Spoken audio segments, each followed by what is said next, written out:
In today's show, we'll be discussing, is Bitcoin ready for the next and final wave, to new all-time highs, or are we still due for a deeper pullback? So smash the like button, hit the bell notification, and subscribe to the channel.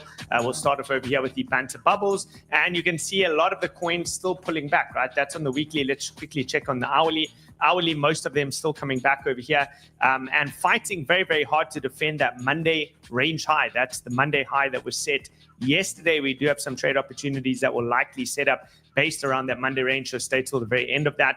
And let's get straight into the show content. You did avoid absolute crisis mode over here with Bitcoin pretty much yesterday failing to put in that bearish engulfing candle, but theoretically you still do have a bit of a hanging man candle that's formed over here, which we'll look at in just a minute. So this is your overall range high. You got your mid range and you got your range low all the way at the bottom over here, and as long as bulls can, I guess, defend yesterday's low, the bullish hopes do remain alive. But what are the signs and symptoms and things you can look out for in the event that you do get some bearish price action and ultimately prices do come down pretty hard? Well, one of the easiest ways that you can identify this is by having a look at these levels. And I think let's clean this up a little bit tighter. First and foremost, what I also do want to mention is the yellow line that you see over here is essentially the RSI pivot level. As long as Bitcoin can't get back above that yellow line over there, the RSI will continue to trend towards the downside, which means that you are eventually going to put in some form of bearish divergence. So if we have a look at the key levels over here and we focus on the closing candles for the price action over here, as you can see, you got your white line pretty much just above where price has currently wicked. Now, if you see price action failing to get above that, theoretically, you do have valid short trades, which a lot of traders will be looking to take. Personally, I'm not going to be taking these trades. Stop losses would remain above the previous highs over there. So situated pretty much anywhere around that $110,000 region. And you have a valid risk to reward ratio trade. Again, I want to be clear. Personally, I'm not looking to take this trade because bulls have had a lot of momentum and I don't like to short at, during strong moves. But instead, I prefer to take those short trades when there's confirmation of a breakdown, which if yesterday we had the bearish engulfing candle, while price action was trading all the way below the prior day's low, which was Sunday's low, that would have been a better indication for me to personally be looking for a short trade, which would have been looking something like that down to about $90,000. Now, it's important to focus on because there are a couple of factors that we need to be looking at, right? If you look at alley charts over here, showcasing on the daily time frame that you do have bearish RSI divergence. As mentioned, if bulls can't get above the yellow line, that RSI divergence will start to play out, meaning you would need to see a bit of a correction and a pullback despite the strong candle close that you had yesterday, right? Price is also a major resistance. You have a hanging man candlestick pattern and a MACD bearish crossover. Momentum is stalling, right? So he says over here, caution is warranted. And I do agree, right? Caution is warranted. I don't think now's the time to establish long-term spot positions since we're so far through the bull market. The two trades that you can be looking at is essentially this, right? One would be looking for the short trade opportunity over here, and it makes total sense to simultaneously be hedged by looking for the long trade opportunity, which would look something like this. Again, scaling into long trades with stop losses below yesterday's low, and simultaneously you can trade this all the way up to the measured move, which would be based off of the rectangle, and you can get a measured move like that. Essentially, I think this takes it to about 120,000. So you have two trades over there, right? Pretty much you could take both trades and you can allow the one that plays out first to make you profit, and then the other one will just stop out at a very, very small loss, right? So one is about a 7.84 to 1 risk to reward ratio. That's the long trade. The short trade is giving you a 2.5 to 1 risk to reward ratio, which is why, again, I wouldn't want to go too heavy into that particular trade. So what bulls are going to be looking for and hoping for today is a tick up over here in the daily exchange volume with the 7-day moving average to put in a high low and defend that key $50 billion mark over here. And that shows more money coming into the market. This is our own little version of a liquidity index, like the stock market tracks the M2 money supply. That's our own little version. So we are very, very, very close to new all-time highs. Remember, we had the highest weekly close ever, and yesterday wasn't too bad of a candle close. I think that puts it as the second highest candle close on a daily time frame, which is pretty significant, right? So weekly still looks fine. Price above the 21 weekly exponential moving average, and this is still onwards and upwards. And if you get multiple candle closes above the range high, or the pink box over here that we have highlighted, which is above $105,000 and $101,000 region, that creates the 3-candle confirmation breakout, which would send price high. Again, I want to emphasize that's why I'd be very, very careful with taking short trades over here. Short trades should be taken not as an attempt to make bank or massive profits, but as an opportunity to hedge against your long positions. That's really what it is. A hedge is a form of insurance, right? You can use a perpetual contract, inverse perpetual contract, to take a short trade as a hedge or insurance against your long positions over there. So some of the things that we can look forward to once we do get the final wave that plays out. The final wave is going to be the last leg of the bull run. And of course, we're fast approaching that period of time, right? You know, give or take, if I had to estimate, this is a guesstimation because remember, markets we often have to reevaluate based on new information. But if I had to put out a guess over there, you know, you're looking at definitely sometime this year, maybe even in the next 2 months, that you find a major final top within the bull run. So if you do get that move playing out towards $120,000, $130,000 as per this over here, that could be the final move for Bitcoin. And then you need to look to some of the risk factors that could create a collapse within the market. Now, one thing that I saw that was pretty interesting was this, right? The world's most famous silver squeeze, right? The Hunt brothers, who amassed a huge fortune and decided that they wanted to own a significant share of the silver market leading into the 80s over here.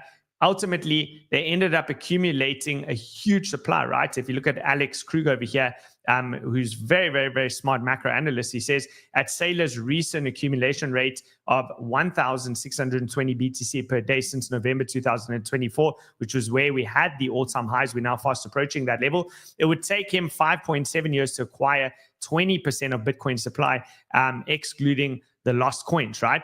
That's how much of the silver supply the Hunt brothers held when they cornered the silver market in the 1980s. And that led to an absolute collapse in the silver market, putting in a huge top. So we've had the perpetual sailor bid, but how long can it continue, right?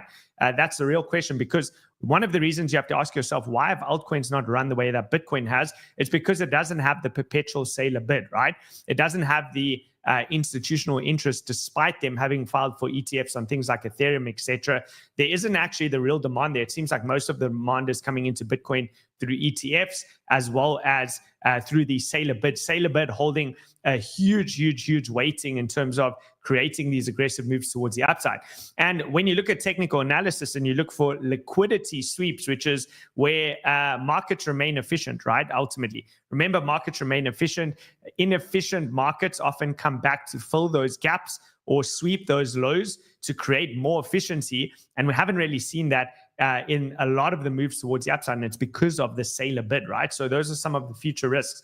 Another thing that we should be looking at a lot is going to be the USDT dominance, which you can see over here. I highlighted this yesterday live on the show. As we were watching the show, price was coming into the fair value gap on the hourly time frame, and that's where you got the rejection. Remember, when the USDT dominance goes down, but crypto and Bitcoin goes up. When USDT dominance goes up, Bitcoin and crypto goes down. So to show you how close you could be towards the end, because I think it's very important that everyone understands, especially people that are coming in late in the cycle and are new. Well, you got a major support zone for the USDT dominance should it play out, where you're going to be targeting towards the yearly open at about 4.31%, right?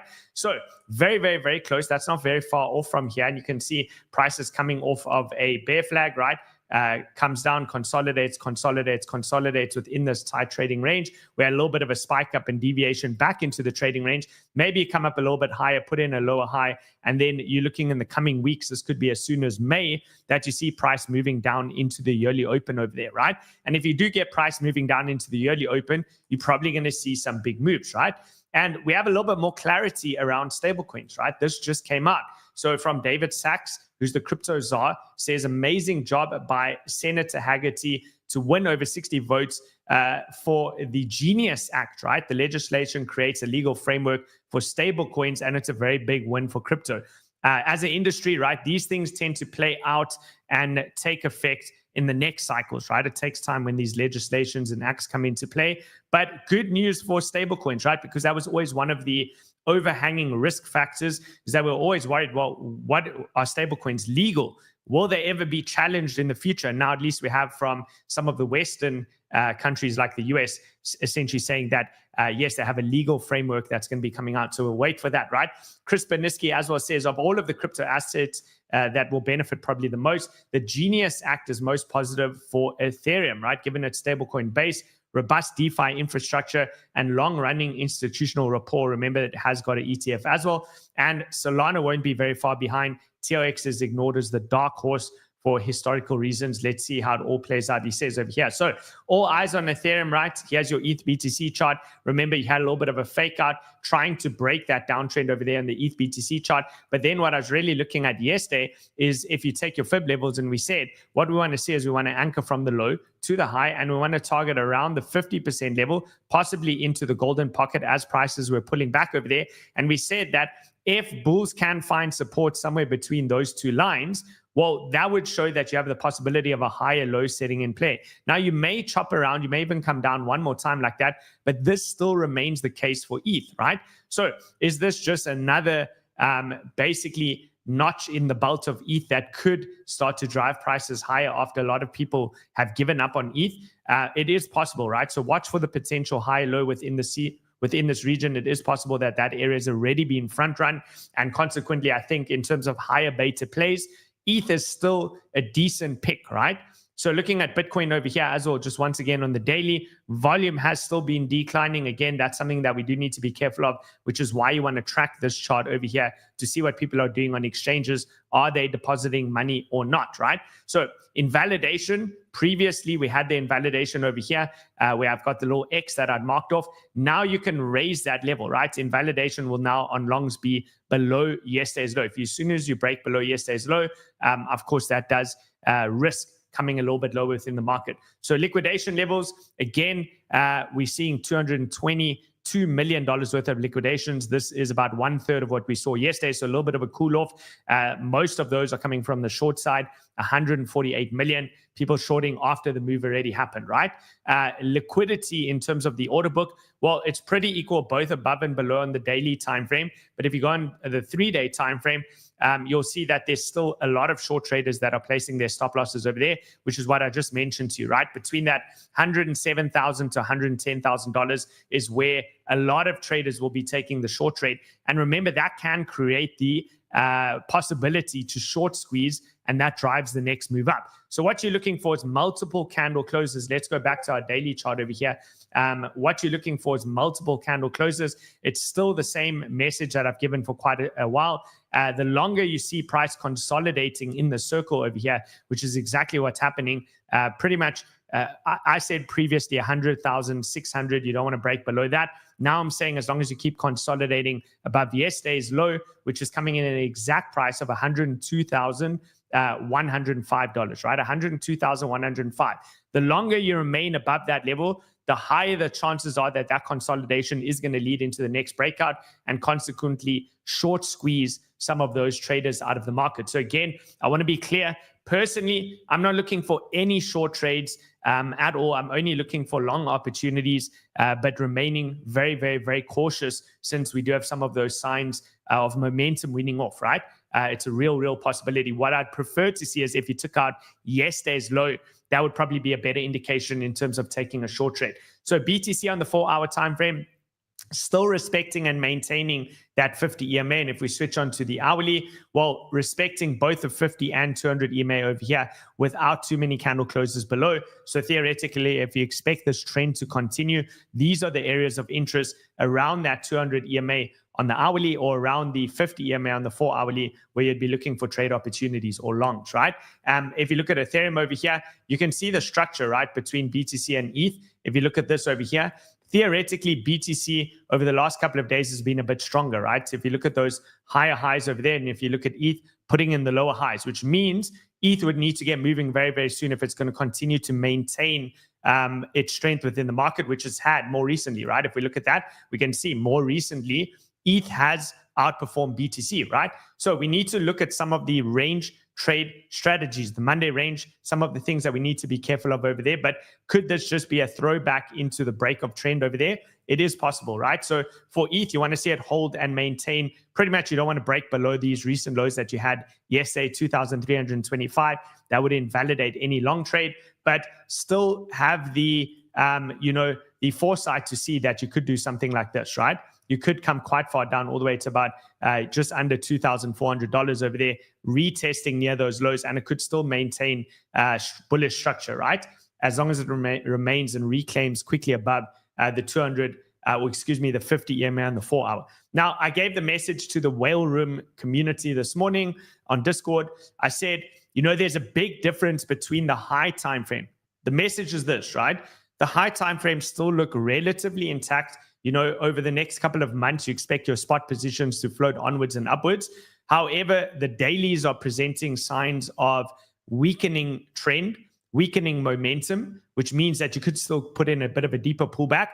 And when you're looking on the very low time frame, day-to-day trading or intra-week trading, that's a completely different picture, right? There's a possibility that you might actually have short trades opening up, right? And here's one example. If we look over here on Ethereum, we got our Monday range over here. We've broken this trend line over here, and this is what we need to be really, really careful of, right? So you could be spot long on Ethereum, but you could be leverage short also on Ethereum, targeting down to the previous, the Monday mid-range, right? Possibly even down to the Monday low. Now, what's interesting about that is if we go back to this chart over here, what did I just say, right? I said you could come back and test below that 2,400 region. Where is that? Just below the 2,400 region would be sweeping the previous month's mid-range. And if you go a little bit lower than that, you'll be testing the Monday low, right? Now, that's where you'd probably start to open up some of the leverage long positions. So theoretically, I mean, I hate to say it, but theoretically, there's a short trade opportunity over here on ETH, which would look something like this, right? Pretty much it'd be entering over here. Stop loss remains above the highs, traded down to the Monday low. That's dropping it down to 2,350 becomes the trade idea. You can start to invalidate on that trade idea if ETH can start to recapture and reclaim above the 50 EMA, right? So this is low time frame. This is for anyone that wants the intraday trades, right?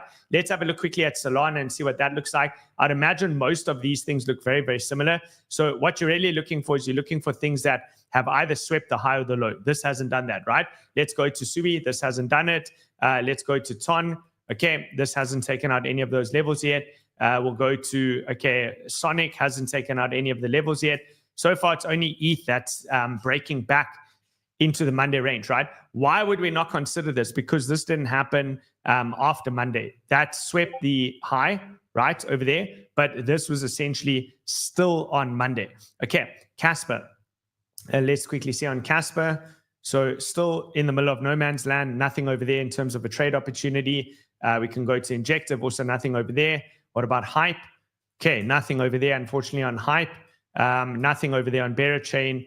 AVAX, also not much to see over there. This might have a bit of an opportunity. Let's just quickly see. So, despite this having occurred on Monday, I would still focus on this one based on that candle that you have over here. So I think Aptos is also an opportunity. This was one that we gave last week where we had some great trades, right? So you can see the breakup trend over there. Look at that. If you saw this live, that would have been an absolute killer trade opportunity as soon as that candle closed and you started to move up over here. It was high probability that this was going to move down. So short position over here. If you are, remember the short trades are more insurance. You're not doing this to necessarily make bank. Unless you are a day trader and you're looking for those opportunities, then this is the trade, right? So giving you a very, very good 2.87 to 1 risk to reward ratio. I don't think that that's too bad, right? So what you could do is, of course, you can plan to scale in a bit more because later on today, you might see price spike a little bit higher and bob and weave above and below the Monday high, which means you can get a more favorable risk to reward trade. But if you wanted to take that trade right now, Aptos, this is pretty much what it looks like, right? Let's just quickly click this so you guys can see the stats at all times, right? There it is. Okay, Ethereum. Oh, this is going to be a beautiful one. This one is going to be a beautiful one, right? This is mid-range. It hasn't swept the high, but if this starts to break, you can see how well this range has been respected. You could probably already start to look for short trades over here. Tight stop loss above at 40 cents. The reason why is this is a pretty illiquid chart, firstly, and it's got a big inefficiency over here, which means you expect a whole lot of this to get filled. So chances are you do something like that. Okay, cool. Cardano. Let's see on Cardano. And yes, we're on the low time frame, guys. Remember, we have moved a little bit away from being longer term investors at this point in the market cycle into being more active traders. So I just want to be very, very, very clear about that for anyone that's shocked or confused over here. Okay, let's see. Are there any other ones? Let's see in terms of maybe under the AI coins. Let's check out some of the AI coins. Tau, okay, hasn't swept anything yet. Render. Okay, Render, very, very, very close, right? Keep an eye, put Render on the watch list. Simple trend line over here. There's Render. Maybe it spikes up one more time above the Monday high, something like that. If it does and it breaks this trend, rolls over the 50 EMA, starts to gain acceptance below that, you guys know what to do. Stop loss goes there. Enter the trade over here. TP1, TP2, perfect. There we go. That's your trade opportunity, right? Okay, Pole AI. Let's have a look quickly at Pole AI. Mid-range, right? So it hasn't quite made it there. Let's see Grass. I know there was a lot of hype around Grass. Also hasn't made it to the high. FET, also around the mid-range over there. Let's see. What about some of the meme coins? Okay, also not yet there. GOAT, not yet at the highs. Okay, what else? What were ones that did very, very well this last week? Maybe they get faded. PEPE is still hanging around. Let's see. I think Mooding, right? This was one of them. Okay, hasn't got to the Monday highs yet. Big ranges, right? So this is what you're looking for. These are pretty sizable ranges that you have over here. Look at that, guys, 22% ranges. That's huge. Massive volatility, massive ranges, big trade opportunities over there. All you have to do is sit and actually go through the list and look for them. Giga, let's see where Giga's at. Look at how liquid that is. Terrible. FWOG, also not much to say about this one over here. FARTCOin. Okay, also not much to say about this. The opposite is true as well, right? Let's say, for example, something like FARTCOin starts to run down, breaks below the Monday low, sweeps or deviates back inside, stop loss there, enter over there, TP1, TP2, right? You can trade it back to the highs over there. So let's go back to ETH, right? ETH, yesterday we also mentioned over here when it comes to ETH, every time you're printing these negative deltas over here, where the funding rate goes negative, these are where your reaccumulation zones are or your major bottoms. So what we're doing now is we want to see where the range low is going to form. Maybe the range low for ETH is going to form around here, around this $2,300 region, which again, let's go back onto the range, right? The Monday range. Monday low, 2,350. So don't be surprised if you do see price come all the way back down there, right? 2,350, that would be the equivalent of dropping it like that. Funding goes negative. That is where you start to establish your longer term positions, which I'm waiting for, right? So for those of you that do want to follow along, I will drop it when I do actually take a trade. I took 1 or 2 scalps this morning on ETH over here, and this is using the inverse perpetuals or the margins. It's where you buy ETH on spot. We've been trading this account on Phoenix, just growing it slowly and surely. So we got our ETH deposited over there, and the aim is to get more ETH, right? That maintains our spot exposure with Ethereum, but then we're using the leverage to take the trades, right? So for those of you that do want to participate, you can use the link in the description below for Femex. They are currently running a carnival trading competition over here. This is the last day that you can join, right? Activity ends in 1 day. So you win your share of $45,000 over there. And the first people who make a deposit will get 100 USDT with that, right? Also with Femex, what I do want to mention is they have a whole meme section on here, right? If you go under into this section over here, they got MemeX, where they launch meme coins first. So if you're still a trench warrior and you're deep in the trenches and you want meme coins, but you want all your money in a centralized place like Femex, that's the place to go, right? Cool. Let's continue. Let's have a look at the stock market, right? Stock market is still looking okay. I'm watching this pretty carefully. We can have a look on some of the low time frames as well. So it's still maintaining that uptrend. Remember, we do still have this gap here, right? So this gap is what could create the pullbacks below the Monday lows. So if you see, a sharp drop off over here, there you go. If you start to break this trend, this could easily fill that liquidity, right? This is pent up liquidity for the stock market. All of this, you can run these stops. High leverage traders, you can run those stops. And where's it going to run into? if you get the move down into here, right? That's it. So as a percentage, this is still pretty big. 4% for the stock market. Possibly if you fill the full gap, almost 5% for the stock market. If you get that 5% move, that's what probably brings you down to the Monday lows, where you can take your next trade opportunities, attempting at a bit of a swing trade. Okay, let's see QQQ. Let's just maybe go on some of the high time frames. Also, futures gap over here. There's another one that's hanging all the way down here at about 446. But let's go on a bit of a high time frame like a daily. Other than that, it still looks pretty strong, right? Any pullback into here, probably a high low, and then it's going to make its attempt at all-time highs. Dow Jones, also a little bit of a lagger compared to the S&P 500 and QQQ, but still climbing there, right? Still climbing over there. NVIDIA, huge move up over here. Big level to try and reclaim because this is essentially where your last major lower high was. That led to the markdown phase over here. So big level to reclaim. So at the end of the day, you're probably looking for a bit of a consolidation over there.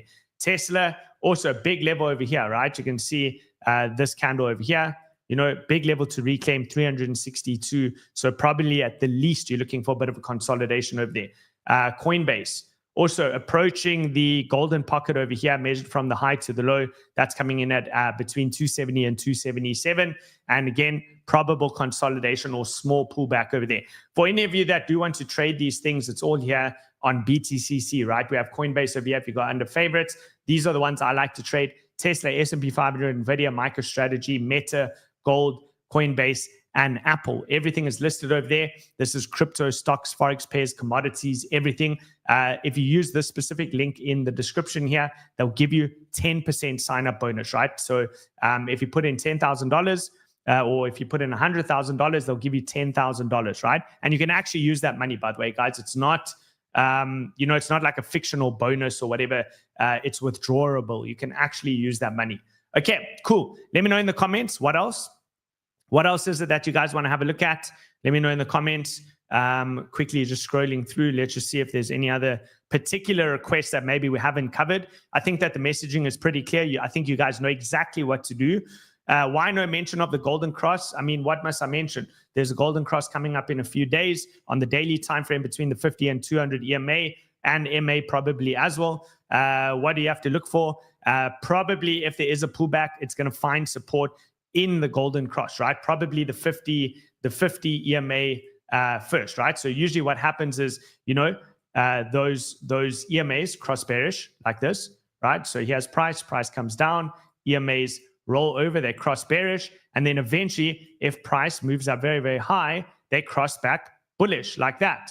Okay, and when that bullish cross happens, I always say this for both bull crosses and death crosses, so golden crosses or death crosses, they tend to act like a magnet. We'll use the highlighter for this part. So price is overextended away from it, which is what causes the EMAs or MAs to pull into each other. And then like a magnet, it tends to pull back towards it. Now, that could happen much higher, right? Maybe those go over there. But ultimately, when you get that pullback, the first test of that becomes a high confident long setup over here, where you expect price to, at the very, very least, bounce off of that even slightly, right? So when you do see a deep, sharp pullback, don't panic, right? You're probably going to find a bit of support over there. And in terms of most of the coins, let's just say over here, actually on Bitcoin, the reason this would look so good if we did get something like that, if we did actually get a rejection over here, I would love to see that. And the reason why is this. Let's clean this up a little bit. You have the possibility then of actually creating, which we spoke about for a very, very, very long period of time, that inverse head and shoulders, right? So if you're looking over there, you have your right shoulder, you have your head over here, and you would be looking for you have your left shoulder, your head, and you're looking for the right shoulder. So that pullback into the death cross over there could essentially form the right shoulder, right? So first major pullback, big fair value gaps hanging around over here, which would be nice to see tag, because remember, markets like to remain efficient. When you see big abnormal candles towards the upside with no pullbacks, like this one, that creates for an inefficient market. Now, it doesn't mean that price can't just continue. It can, but eventually later on, you'll come back and you'll fill all of this in, right? So that's just like a little bit of a high time frame plan of action. What else? Let me know in the comments, guys. While we wait for the comments over there, I do want to remind you, you have a whole wealth of knowledge and information over here in the form of the crypto newsletters. If you haven't already signed up to the newsletter stack over here, make sure that you do, because a lot of the alpha is put in here, right? There's full-time dedicated team members. Literally, their only goal is to write the best newsletters in the world, right? So go ahead and have a look at these newsletters over here. For those of you that like an overview of what goes on in the shows, most of it's covered in there as well. You get it in a easily digestible sheet, right, or document. And then lastly, whale room, right? Guys, for those of you that want to take your trading to the next level, we have a lot of traders absolutely crushing it in there. They've quit their jobs and gotten full-time trading, making thousands of dollars per day. Then whale room is going to be the place to take your trading to the next level. Other than that, that's it from me, folks. I'll see you all on the next one. You know what to do. I'll catch you on tomorrow's stream. I hope you have a great day, and I'll see you soon. Cheers for now.